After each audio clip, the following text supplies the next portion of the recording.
সালাম আলাইকুম। প্রিয় শিক্ষার্থীবৃন্দ, বাংলা সমাসের ক্ষেত্রে প্রায় আমরা যে ভুল করে থাকি উপমান এবং উপমিত কর্মধারয়ের ক্ষেত্রে, সে বিষয়ে আমরা একটি গুরুত্বপূর্ণ সমাস নিয়ে আজকে দেখব, যে এটি ভুল সমাস অর্থাৎ সমাসের কোন ক্যাটাগরিতে পড়েছে। যেমন নিষ্কালা। নিষ্কালো আসলে কোন সমাস? সেটি উপমান কর্মধারয় নাকি উপমিত কর্মধারয় নাকি অন্য কোনো সমাস?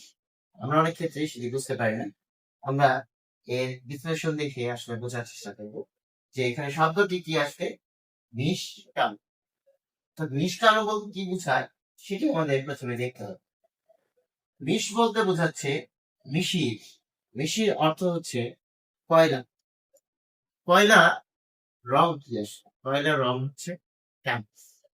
এবং এখানে কয়লার সাথে কিন্তু আসলে তুলনা করা হচ্ছে, অর্থাৎ মিশির সাথে তুলনা করা হচ্ছে।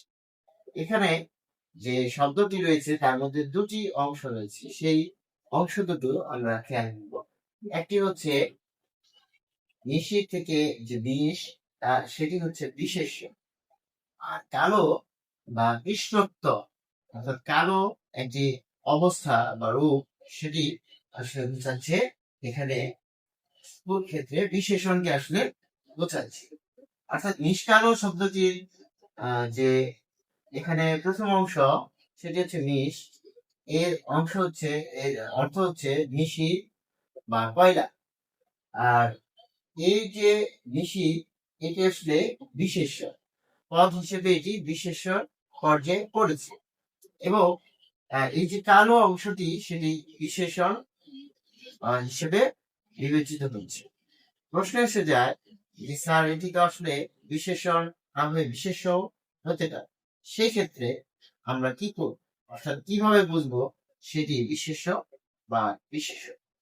আমরা খেয়াল করব যে সমস্ত পদ দেখে আসলে একটি সমস্ত পদের মধ্যে কি কি রয়েছে সেটি দেখে কিন্তু আমরা বুঝতে পারি এটি কোন সমাস। এক্ষেত্রে দুটি কৌশল রয়েছে।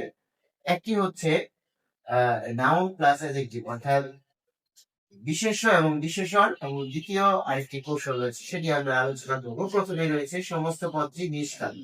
এবং এখানে যে কালো অংশটুকু কে আমরা বলছি বিশেষ্য, আর মিশি বা বিষ এটি হচ্ছে বিশেষ্য। তাহলে এই যে বিশেষ্য এবং বিশেষণ যদি কোনো সমস্ত পদের মধ্যে একসাথে থাকে, অর্থাৎ যে সমস্ত পদটি থাকবে যেটিকে আমরা বিশ্লেষণ করে ব্যাস বাক্য তৈরি করবো, সেই সমস্ত পদের মধ্যে যদি প্রথমে থাকে বিশেষ্য এবং পরে থাকে বিশেষণ, তাহলে সেটি অবশ্যই উপমান কর্মধারয় সমাস হবে। এবং এই কারণে আমরা এখানে লিখেছি সমস্ত পদ দেখে চেনার কৌশল। সমস্ত পদ দেখে কিন্তু আমরা খুব সহজে চিনে ফেলতে পারি যে এর মধ্যে আসলে এটি আসলে কোন সমাস, উপমান নাকি উপমিত। অর্থাৎ এই যে অংশটুকু রয়েছে এটি হচ্ছে কৌশল 1 হিসেবে আমরা বর্ণনা করছি। অর্থাৎ প্রথমে যদি আমি বুঝতে পারি এবং নিশ্চিত হতে পারি যে এখানে বিশেষ্য রয়েছে এবং বিশেষণী রয়েছে, সেই ক্ষেত্রে আমার কৌশল 1 দিয়ে আমি বুঝে যাব সেটি হচ্ছে কর্মধারয় উপমান কর্মধারয় সমাস। আবার যদি আমার কনফিউশন তৈরি হয় বা আমি বুঝতে না পারি, তখন আমি তখন আমি কৌশল 2 প্রয়োগ করব। এবং এটা তখন আমাকে নিশ্চয়তা দিবে যে সেটি আসলে উপমান কর্মধারয় নাকি উপমিত কর্মধারয় সমাস। যেমন এখানে নিশির অর্থ হচ্ছে কয়লা। আমাদের কয়লার রং কি? কয়লার রং কিন্তু কালো। কাজেই কয়লা নিজেই কালো, এর সাথে এই যে কালো অংশটুকু রয়েছে সেটি কিন্তু আসলে কি নির্দেশ করছে, যে কয়লা কি আসলেই কালো? হ্যাঁ, যদি উত্তর হয় কয়লা আসলেই কালো, এবং সেই ক্ষেত্রে এটি আমরা বলছি যে সত্য। অর্থাৎ কৌশল 2 কিন্তু আমাদের বলে দিচ্ছে যে কয়লা আসলেই কালো। এবং এই যে সত্য বা মিথ্যা, এর উপর নির্ভর করে কিন্তু আমরা বলতে পারি যে সেটি উপমান কর্মধারয় নাকি উপমিত কর্মধারয় সমাস হবে। যদি কখনো আমার এখানে সমস্যা তৈরি হয় যে কালো, একে আমি বিশেষ্য বলবো নাকি বিশেষণ বলবো, সেক্ষেত্রে আমরা এই যে কৌশল 2 রয়েছে সেই কৌশল 2 এর কিন্তু আশ্রয় নিতে পারি। এবং কৌশল 2 কিন্তু আমাকে নিশ্চিত করে দিবে যে এটি আসলে সত্য বা মিথ্যা। যদি সত্য হয় তাহলে সেটিকে আমরা কি বলতে পারি, যে উপমান কর্মধারয় সমাস। আর যদি সেটি সত্য না হয়, সেটি আমাদের উপমিত কর্মধারয় সমাস হিসেবে বিবেচিত হবে। এখন আমরা এই অংশটুকু আরেকবার দেখে নিই যে নিষ্কালো অর্থাৎ নিশীথ সেটি হচ্ছে কয়লা। কয়লা তো কালোই হয়, যেহেতু এখানে এটি হচ্ছে কয়লা হচ্ছে বিশেষ্য, আর কালো যদি আমি বুঝতে না পারি বিশেষ্য কিংবা বিশেষণ, সেই ক্ষেত্রে আমি এই কৌশল 2 এর আশ্রয় নিব। কৌশল 2 আমাকে বলে দিচ্ছে, কৌশল 2 এর ক্ষেত্রে আমরা বলবো কয়লা কি কালো? হ্যাঁ, কয়লা তো কালোই। তার মানে কয়লা যেহেতু কালো, তার মানে এটি সত্য। যেহেতু সত্য, সেক্ষেত্রে আমরা বলবো নিষ্কালো উপমান কর্মধারয় সমাস।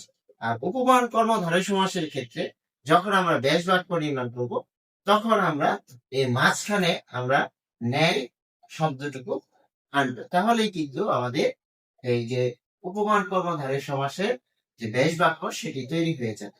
এক্ষেত্রে আমরা বলতে পারি যে সমস্ত ফল নিষ্কালো এর যে ব্যাস বাক্য সেটি হচ্ছে মিশির ন্যায় কালো।